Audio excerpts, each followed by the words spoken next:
Hello everyone, welcome back to the channel web for click. और जैसे कि आप सभी को पता है कि हम यहाँ पे सीख रहे हैं 3D एनिमेशन और VFX। तो हमारे बहुत सारे ऐसे सब्सक्राइबर हैं जिनके बहुत सारे क्वेश्चंस होते हैं और वो कमेंट्स में अधिकतर मेरे से पूछते रहते हैं। तो उसी में से एक जो सबसे इम्पोर्टेंट क्वेश्चन है जो काफ़ी बार लोग मुझसे पूछते हैं वो है फ्रीलांसिंग। फ्रीलांसिंग के बारे में मैंने अभी तक कोई वीडियो नहीं बनाई थी, तो मैंने सोचा चलिए आज थोड़ा सा फ्रीलांसिंग के बारे में डिस्कस करते हैं। वैसे तो बहुत सारे लोगों के अलग अलग टाइप के अलग अलग क्वेश्चंस होते हैं, लेकिन जो मुझसे सबसे ज़्यादा जो क्वेश्चन पूछा जाता है वो ये पूछा जाता है क्या फ्रीलांसिंग में करियर है। और बहुत सारे लोग अलग अलग टाइप के सॉफ्टवेयर हमारे यहाँ पे सीखते हैं, जैसे कि सबसे इम्पोर्टेंट जो सॉफ्टवेयर है वो है ब्लेंडर। इसके अलावा वीडियो एडिटिंग में प्रीमियर प्रो हो गया या फिर आफ्टर इफेक्ट्स हो गया, इनके भी कोर्स हमारी वेबसाइट पे मौजूद हैं, लेकिन वो पेड हैं। ब्लेंडर जो है वो हम यहाँ पे बिल्कुल फ्री रखा हुआ है, जो हमारे यूट्यूब चैनल पे इसके चैप्टर्स आते हैं। तो फ्रीलांसिंग पे वैसे तो बहुत सारे अलग अलग टाइप के क्वेश्चन होते हैं कि कैसे होती है, कैसे फ्रीलांसिंग में हम यहाँ पे एंटर कर सकते हैं, किस तरीके से अलग अलग टाइप से पैसे कमा सकते हैं। लेकिन सबसे इम्पोर्टेंट जो सबसे पहला टॉपिक मैंने उठाया है वो है हमारा फ्रीलांसिंग में करियर। फ्रीलांसिंग में अगर करियर की बात करें तो सबसे पहले तो ये डिपेंड करता है कि जो भी बंदा इसके क्वेश्चन के बारे में पूछ रहा है उसका स्टेटस क्या है, क्योंकि हर एक आदमी का जो फ्रीलांसिंग में स्टेटस है वो अलग अलग होता है। एग्जाम्पल के लिए मान लीजिए मैंने 10 रेटिंग मैक्सिमम ले ली, जिसमें एक फ्रीलांसिंग का बंदा अपने सॉफ्टवेयर में या फिर अपने फील्ड में सबसे ज़्यादा माहिर है। तो उस रेटिंग के हिसाब से सबसे पहले आइए ये जानते हैं कि कौन सी रेटिंग पे कौन सा बंदा इस समय सिचुएटेड है। तो सबसे पहले बात करते हैं उन बंदों की जो अभी अभी बस नए नए फील्ड में आए हैं और वो चाहते हैं कि बस डायरेक्टली उनकी इनकम स्टार्ट हो जाए। उनको बस सॉफ्टवेयर सीखे हुए 2-4 महीने हुए हैं, या फिर वो कभी कभार कोई सॉफ्टवेयर को सीखते हैं। प्रॉपरली सॉफ्टवेयर उनको चलाना नहीं आता है, लेकिन फिर भी वो जो है थोड़े बहुत सोशल मीडिया से इधर उधर से बात करके प्रोजेक्ट ले चुके हैं। तो कहने का मतलब ये है कि उनको अभी कोई एक्सपीरियंस नहीं है फ्रीलांसिंग का, जस्ट उनको कुछ ही महीने हुए हैं और प्रॉपरली जो एक प्रोफेशनल तरीका होता है सीखने का वो उनको अभी नहीं आता है। तो ऐसे बंदों को हम रेटिंग देंगे 1 से लेके 3 तक की। और इस तरह के जो बंदे होते हैं वो अधिकतर क्लाइंट्स के साथ उनकी सबसे ज़्यादा क्लैश होती है, क्योंकि क्लाइंट्स की जो रिक्वायरमेंट है वो कभी भी प्रॉपरली तरीके से नहीं समझ पाते। जो भी क्लाइंट अगर कोई वीडियो एडिटिंग के लिए आ रहा है या कोई 3D एनिमेशन के लिए आ रहा है, वो बस हाँ हाँ करते चले जाएंगे जो भी वो बोल रहा है। कभी भी ये नहीं समझ पाते हैं कि वो क्लाइंट कह क्या रहा है। दूसरी चीज, जितना क्लाइंट आपको बताता है उससे 10 गुना क्वेश्चंस आपको पूछने होते हैं, तभी आप क्लाइंट को अच्छे तरीके से समझ सकते हैं। तो 1 से 3 वाले जो बंदे हैं वो बहुत जल्दबाजी में रहते हैं। उनको लगता है कि वो बहुत ही माहिर हैं, लेकिन वास्तव में उनको कुछ नहीं आता है। उनको लगता है कि जो चीज़ उन्हें पसंद आ रही है वो सबको पसंद आ जाएगी, जबकि ऐसा नहीं होता है। सबका जो टेस्ट है वो अलग अलग होता है क्लाइंट्स का। किसी को मॉडर्न चीज़ें पसंद होती हैं, किसी को ओल्ड चीज़ें पसंद होती हैं। ये सब चीज़ें आप तभी पता लगा पाएंगे जब किसी क्लाइंट से बात करते हैं। तो 1 से 3 रेटिंग वाले न्यू कमर्स होते हैं। दूसरा हम उठाते हैं 4 से 6 रेटिंग वाले। ये बंदे जो होते हैं ये मीडिएटर लेवल के फ्रीलांसर होते हैं। इनका जो एक्सपीरियंस है वो हम मिनिमम 2 साल और मैक्सिमम 4 साल रख सकते हैं। तो ये जो लोग होते हैं ये अपने काम में बहुत अच्छे तरीके से माहिर होते हैं। ये जानते हैं कि क्लाइंट को क्या चाहिए। तो जब भी कोई क्लाइंट आता है तो ये सबसे पहले सारी डिटेल्स उससे पूछते हैं। पहले उसने अगर कुछ काम कराया है जो उसे सबसे ज़्यादा पसंद है, वो उससे सैंपल्स लेते हैं। उसमें देखते हैं कि कौन सा कलर उसको पसंद है, कौन से फॉन्ट्स उसको पसंद हैं और कौन कौन सी ऐसी चीज़ें हैं जो अच्छे तरीके से उसको समझ में आती हैं। और उसी के हिसाब से वो फिर अपना प्रोजेक्ट उसके लिए रेडी करते हैं। जो 1 से 3 जो मैंने पहले आपको बताए थे, उनकी अगर इनकम की बात करें तो उनकी इनकम कभी भी कंटिन्यूस नहीं होती है। उनका इनकम का क्या है कि अगर क्लाइंट आ गया तो 1 महीने में 2 भी आ गए, नहीं आए तो इधर उधर से 6 महीने 4 महीने में भी कोई नहीं आया। तो कहने का मतलब ये है कंटिन्यूटी आपकी तभी बन सकती है जब आपका परमानेंट क्लाइंट हो। और 1 से 3 रेटिंग वाले जो बंदे होते हैं वो कभी भी क्लाइंट को नहीं समझ पाते हैं। और एक बार क्लाइंट अगर चला जाएगा तो समझ लीजिए वो बहुत सारे क्लाइंट को आपसे तोड़ रहा है। कहने का मतलब अगर उसको कोई चीज़ अच्छी लगी तो वो और लोगों को भी रिकमेंड करता है और बहुत सारे क्लाइंट्स को लेके आता है। तो सेटिस्फेक्शन बहुत ज़रूरी है फ्रीलांसिंग में। तो 4 से 6 रेटिंग वाले जो मीडिएटर वाले जो बंदे होते हैं वो इन चीज़ों को अच्छे तरीके से समझते हैं, लेकिन उनको कोई कंपनी या बाहर का एक्सपीरियंस नहीं होता है। जो भी काम उन्होंने किया है, जो भी सीखा है वो खुद से सीखा होता है। और कुछ वेबसाइट्स पे उनकी प्रोफाइल भी होते हैं, जैसे freelancer.com हो गई आपकी, या upwork.com हो गई। इस तरह की बहुत सारे ऐसी फ्रीलांसिंग वेबसाइट है जिन पे वो थोड़ा बहुत अपना प्रोफाइल बना के रखते हैं। तो मीडिएटर लोग जो होते हैं उनकी जो इनकम है वो लगभग कंटिन्यूस होती है। फ्रीलांसिंग में कभी भी इनकम फिक्स नहीं होती है कि भाई इस महीने इतना आएगा, नेक्स्ट महीने आएगा। लेकिन हाँ, ये है कि एक साल का हम एवरेज अगर लगा के देखें तो जो मीडिएटर वाले बंदे हैं वो 20 से 25 हज़ार रुपये निकाल सकते हैं आराम से। अब आते हैं अपने लास्ट जो एक्सपर्ट बंदे होते हैं, जिनको मैं 7 से 9 की रेटिंग दूंगा। 10 की रेटिंग मैं किसी को नहीं दूंगा, क्योंकि 10 जो है वो हाईएस्ट नंबर है। और ह्यूमन की लाइफ में जो सीखना है वो लाइफ टाइम का होता है, कोई भी आदमी परफेक्ट नहीं होता है। इसलिए 10 की रेटिंग मैंने जो है वो किसी को नहीं दी है। तो 7 से 9 वाले जो बंदे होते हैं वो वास्तव में एक्सपीरियंस्ड होते हैं। इन लोगों ने पहले कंपनीज में काम किया होता है, उसके बाद वो अपना काम स्टार्ट करते हैं। उनको पता है कि लीड्स कहाँ से अच्छी आ सकती हैं, क्लाइंट्स के साथ किस तरीके से इंटरेक्शन किया जाता है, किस तरीके से उनकी रिक्वायरमेंट्स को फुलफिल किया जाता है, और जो पेमेंट है उसका क्या प्रोसीजर है। फ्रीलांसिंग में जो पेमेंट है वो स्पेशली माइलस्टोन्स के हिसाब से ली जाती है, यानी आपका इतना काम होगा तो इतनी पेमेंट आपको करनी पड़ेगी। हमेशा फ्रीलांसिंग में कोई भी काम करते समय एडवांस्ड जो है वो कुछ ना कुछ आपको लेना होता है। अगर आपने एडवांस नहीं लिया है तो फिर कोई गारंटी नहीं है कि जो सामने वाला क्लाइंट है वो फिर बाद में आपको पे करेगा या नहीं करेगा, क्योंकि सामने वाले को आप नहीं जानते हैं। उसके बाद में जैसे जैसे आप काम करते जाते हैं वैसे वैसे अपना पेमेंट जो है वो आप उससे लेते जाते हैं। तो जब भी आप कोई फ्रीलांसिंग का काम करते हैं तो अपनी एक पूरी स्लिप बना के रखना चाहिए आपको, जिसमें माइलस्टोन सेट होते हैं कि भाई इतने काम पे इतना पैसा आपको लेना है। तो ये तो हो गई रेटिंग्स और हमारे फ्रीलांसर।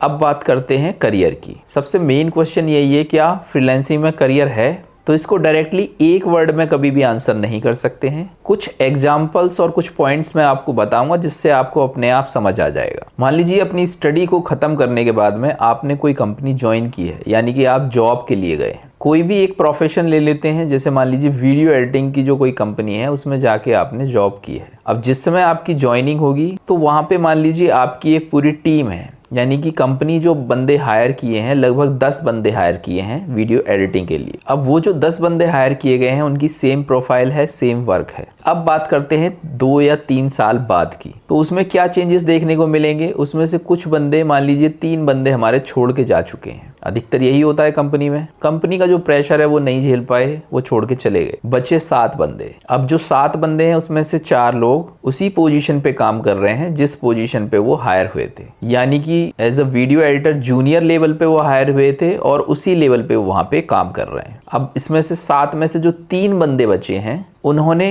हार्डवर्क किया और अपनी पोस्ट को इंक्रीज कर लिया। किसी भी कंपनी में सैलरी अगर आपको बढ़ानी है, अपना करियर बनाना है, तो उसके लिए आपका प्रमोशन बहुत ज़रूरी है। अगर आप 5-6 साल तक एक ही पोस्ट पे काम कर रहे हैं तो समझ लीजिए वो जॉब जो है वो आपके किसी काम की नहीं है और आपने पूरा का पूरा टाइम वहाँ पे वेस्ट किया है।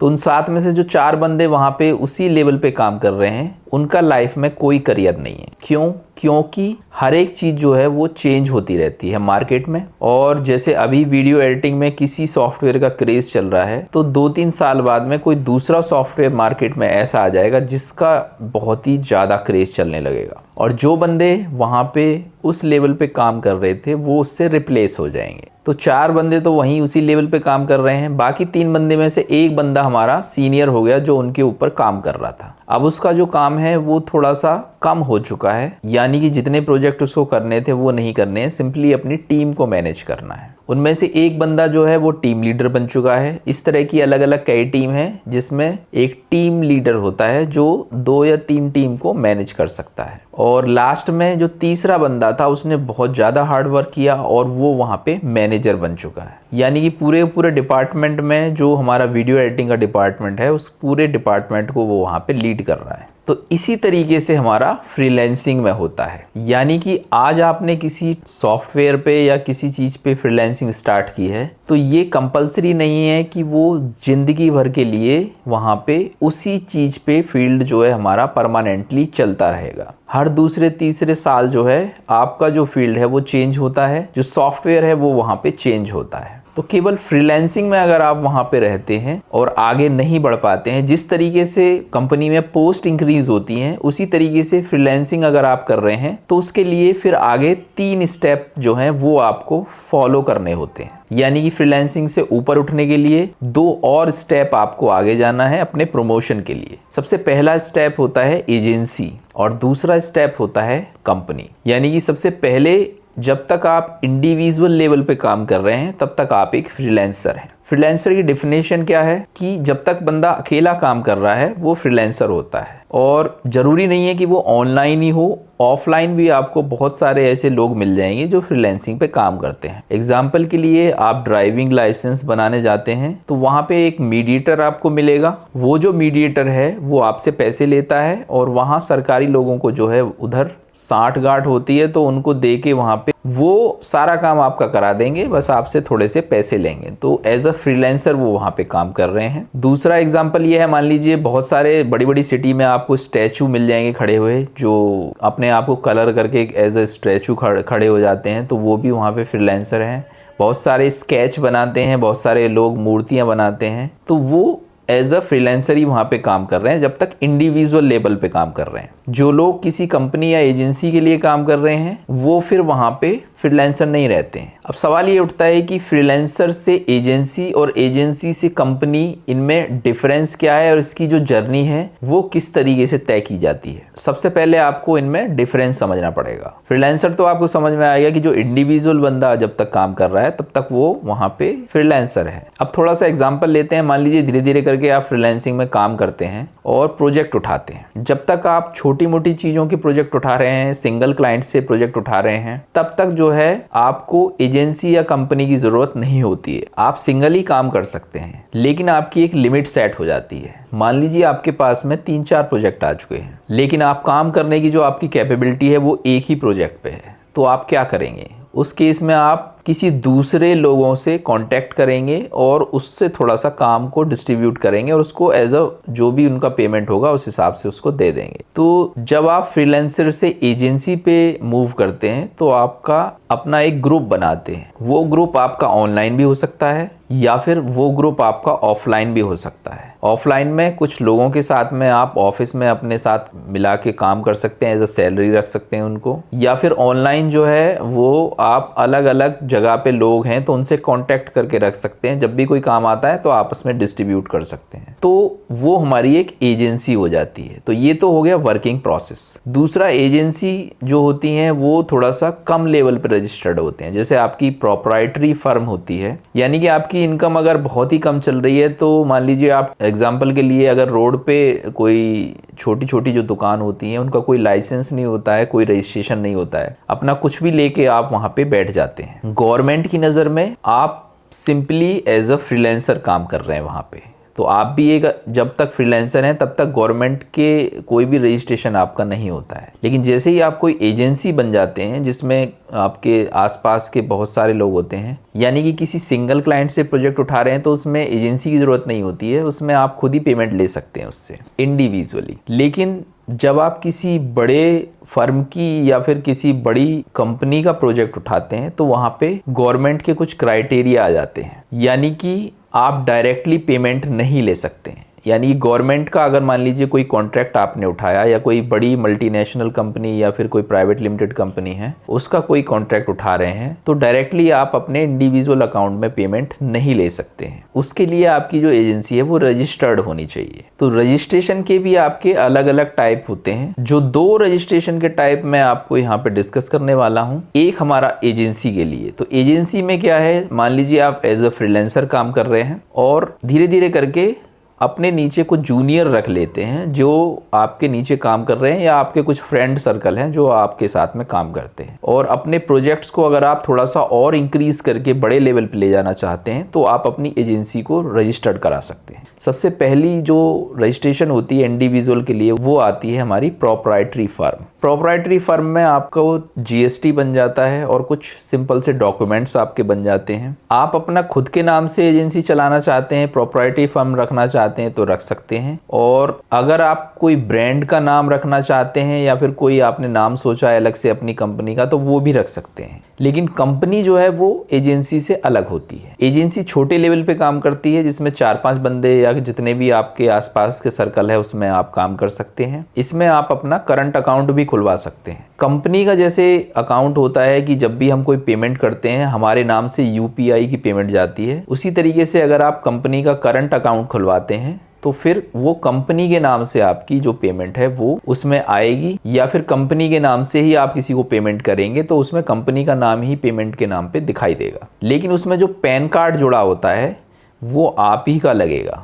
कोई भी अगर रेस्पॉन्सिबिलिटी आती है, कुछ भी आता है कंपनीज पे, कोई भी अगर कोई फ्रॉडबाजी या किसी भी तरह का कोई चार्ज आता है, कोई प्रॉब्लम आती है, तो क्योंकि आपका फाइनेंशियली जो पैन कार्ड है वो उसमें लगा है तो फिर आपको ही वहाँ पे सारी चीज़ें डील करनी होती हैं। तो ये होता है हमारा एजेंसी। तो फ्रीलांसर से पहली जर्नी आपकी जो पहला प्रमोशन है वो है हमारा एजेंसी का। ज़िंदगी भर अगर आप फ्रीलांसिंग ही करना चाहते हैं, सिंगल होके काम करना चाहते हैं, तो वो कभी भी पॉसिबल नहीं है और ना ही उसमें करियर है, क्योंकि जो भी चीज़ें हैं वो हर दूसरे साल चेंज होती रहती हैं और एक लिमिट पे आके आपकी कैपेबिलिटी ख़त्म हो जाती है कि आप नई चीज़ें नहीं सीख सकते हैं। या ये भी हो सकता है कि आप सीखते भी हैं तो अच्छा नहीं सीख सकते, उसमें आपसे अच्छे बहुत सारे लोग उसमें ऑलरेडी मौजूद होते हैं। तो इस तरीके से फ्रीलांसिंग में अगर आपको काम करना है तो हर दूसरे तीसरे साल में आपको अपना प्रमोशन करना है। जिस तरीके से पहला स्टेप आपका एजेंसी का आता है, उसी तरीके से दूसरा जो लास्ट स्टेप है वो हमारा कंपनी का आता है। कंपनी में वैसे तो गवर्नमेंट ऑर्गेनाइजेशन में अलग अलग कई टाइप की कंपनी रजिस्टर्ड होती हैं, लेकिन जो सबसे इम्पोर्टेंट और सबसे बेस्ट कंपनी है वो है हमारी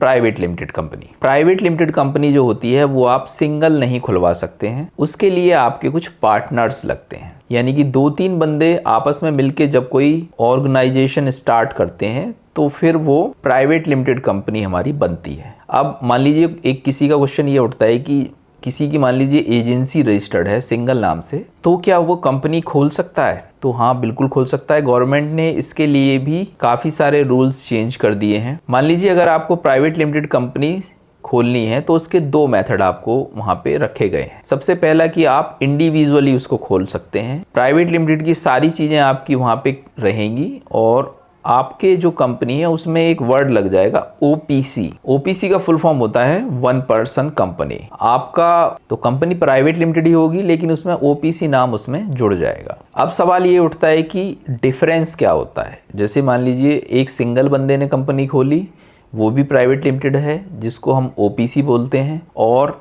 कुछ 2 या 3 बंदों ने मिलके कंपनी खोली, वो भी प्राइवेट लिमिटेड है लेकिन उसमें ओपीसी नहीं लगा होता है, वो प्राइवेट लिमिटेड ही होती है। असली जो प्राइवेट लिमिटेड है वो वही है। तो दोनों में डिफरेंस क्या है? डिफरेंस इसमें ये होता है कि मान लीजिए अगर आपने ओपीसी कंपनी खोली है तो उसमें आप कहीं से भी अपने बिजनेस के लिए इन्वेस्टमेंट नहीं उठा सकते हैं। आप अगर इन्वेस्टमेंट लेना भी चाहते हैं तो अपने, जैसे आप लोन लेते हैं पर्सनल लोन या फिर अलग अलग टाइप के जो लोन होते हैं, वो अपने खुद के ऊपर ही लेके कंपनी में इन्वेस्ट कर सकते हैं। लेकिन जब कंपनी पूरी तरीके से प्राइवेट लिमिटेड होती है या 2 या 3 पार्टनर होते हैं तो फिर इन्वेस्टमेंट के जो रास्ते हैं वो आपके लिए वहाँ पे ओपन हो जाते हैं। कहने का मतलब, जैसे मान लीजिए किसी की प्राइवेट लिमिटेड कंपनी है तो उसमें टोटल 100% शेयर होते हैं। 100% में से अगर 3 बंदे हैं तो 33% जो शेयर हैं वो तीनों में डिस्ट्रीब्यूट हो जाते हैं। लेकिन वो आपको लगता है कि आपकी जो कंपनी है उसको पैसों की बहुत ज़्यादा ज़रूरत है, तो उसके लिए बहुत सारे ऐसे इन्वेस्टर्स होते हैं जिनके पास आप जा सकते हैं। अगर वो उसी फील्ड में डील करते हैं तो 100% वो आपके लिए इन्वेस्टमेंट कर देंगे अगर आपका जो आइडिया है उनको पसंद आता है। दूसरा,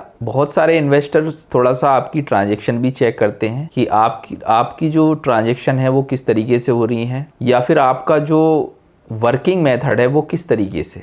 अगर उनको लगता है कि आप बहुत ही इंटेलिजेंट हैं, अच्छे तरीके से सारी चीज़ मैनेज कर रहे हैं, तो 100% आपको इन्वेस्टमेंट मिल जाता है। अब इन्वेस्टमेंट होता क्या है, उसमें क्या है कि जैसे जो भी आपका प्रॉफिट होता है उसका 1% या 2% आप किसी भी इन्वेस्टर से जाके डील कर सकते हैं कि 1-2% वो आप उसको देंगे और बदले में वो आपको पैसे आपकी कंपनी में लगाएगा। मिनिमम जो इन्वेस्टमेंट है वो 50 लाख 1 करोड़ लगभग इतने से ही स्टार्ट होते हैं। जो लोग अच्छे तरीके से सीखना चाहते हैं कि जो इन्वेस्टर होते हैं वो किस तरीके से पैसा इन्वेस्ट करते हैं, किस तरीके से आपकी कंपनी को पैसा देते हैं, तो उसके लिए एक सीरियल आता है जिसका नाम है शार्क टैंक। अगर आप कुछ एपिसोड शार्क टैंक के देखेंगे तो बहुत सारी चीजें आपको पता लग जाएंगी। तो कहने का मतलब ये है कि उसमें बस यूजर को क्या करना होता है कि अपने प्रॉफिट का 1% या 2% जो भी इक्विटी हम उसको बोलते हैं, इक्विटी आप देना चाहते हैं इन्वेस्टर को वो दे सकते हैं, वो आपकी चॉइस होती है। और वो जो इक्विटी है वो डिपेंड करती है आपके प्रॉफिट पे कि आपका प्रॉफिट कितना हो रहा है। अगर आपकी कंपनी 10 लाख 12 लाख 15 लाख भी महीने का निकाल पा रही है तो आप 1-1 करोड़ 2-2 करोड़ तक का इन्वेस्टमेंट बड़े आराम से निकाल सकते हैं और बदले में अपना 1% प्रॉफिट का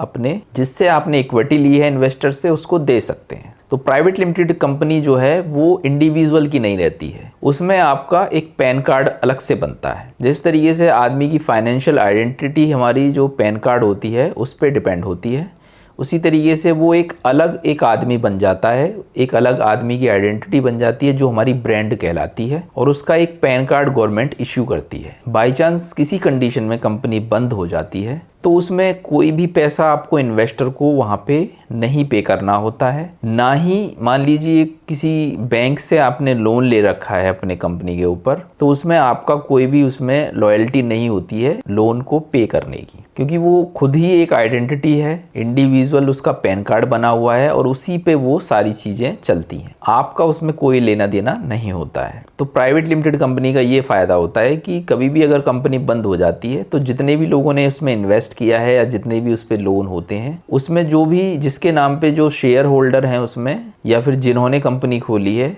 उनकी पर्सनल जो प्रॉपर्टी है उससे कोई मतलब नहीं है। जो भी कंपनी में चीज़ें खरीदी गई हैं कंपनी के नाम से उनको बेच के ही वहाँ पे जो इन्वेस्टर हैं या फिर जो भी बैंक के लोग हैं उनको उनका पैसा लौटाया जाता है। तो ये है हमारा करियर। कहने का मतलब ये है एज अ फ्रीलांसर आपका जो करियर है वो डिपेंड करता है आपकी ग्रोथ पे और आपके प्रमोशन पे। कोई भी चीज़ चाहे आप जॉब कर रहे हो चाहे आप फ्रीलांसिंग कर रहे हो, समय के साथ आपको ग्रो करना पड़ेगा और अपना एक प्रमोशन लेना पड़ेगा, तभी आप वहाँ पे लाइफ टाइम के लिए सरवाइव कर सकते हैं। अगर परमानेंटली आप ये सोच रहे हैं कि मैं अकेला ही काम करता रहूं ज़िंदगी भर और एज अ फ्रीलांसर, तो फिर ये बिल्कुल भी पॉसिबल नहीं होता है। एज अ फ्रीलांसर आप कभी भी लाइफ टाइम के लिए काम नहीं कर सकते हैं क्योंकि हर दूसरे तीसरे साल जो है हमारी चीज़ें चेंज होती रहती हैं। तो होप आपको समझ आ गया होगा कि आखिर फ्रीलांसिंग जो है वो किस तरीके से करनी चाहिए, आपको उसमें स्टेटस क्या होता है, किस तरीके से उसको जो है आप ग्रो करना चाहते हैं तो किस तरीके से ग्रो कर सकते हैं। और सबसे इम्पोर्टेंट चीज़ होती है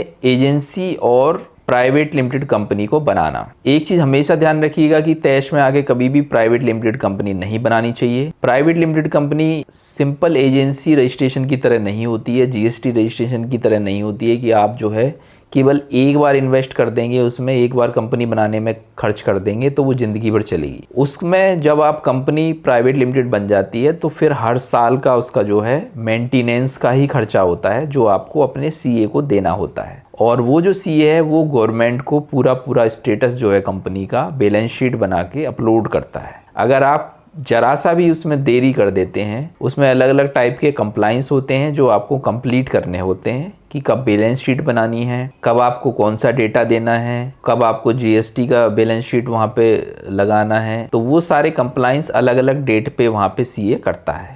किसी में भी अगर जरा सी भी देर हो जाती है, मान लीजिए आपने कंपनी को बंद नहीं किया है और आपने ऐसे ही छोड़ दिया भाड़ में जाए मैं कुछ नहीं कर रहा, तो फिर वो उसमें बहुत सारी पेनल्टीज फिर लग जाती हैं, लाखों रुपए की पेनल्टीज धीरे धीरे करके लगने लगती हैं। और वो जो है वो हो सकता है कि जो आपके ऊपर पुलिस केस भी हो सकता है, या फिर आपका जो कंपनी ओपन करने के लिए जो एक लाइसेंस होता है, डायरेक्टर बनने का जो एक आपका पैन कार्ड होता है, वो ब्लॉक भी कर देती है गवर्नमेंट कई सालों के लिए या परमानेंटली। तो ये गलती कभी मत करिएगा। कोई भी प्राइवेट लिमिटेड अगर आपने खोली है तो उसको पहले प्रॉपर्ली बंद करा दीजिए या फिर उसको मत खोलिए। अगर आपका 15-20 लाख रुपए से ऊपर की इनकम है तभी आप इसमें प्राइवेट लिमिटेड कंपनी को खोलने का सोचिए। अगर आप जानना चाहते हैं कि किस तरीके से एजेंसी खोली जाती है, किस तरीके से प्राइवेट लिमिटेड कंपनी बनती हैं, तो उसके लिए कमेंट बॉक्स में क्वेश्चंस पूछ सकते हैं। फ्रीलांसिंग के बारे में और भी अगर क्वेश्चंस हैं तो वो भी आप पूछ सकते हैं। बीच बीच में हम इसी तरीके से धीरे धीरे करके कुछ सेशंस रखेंगे जिसमें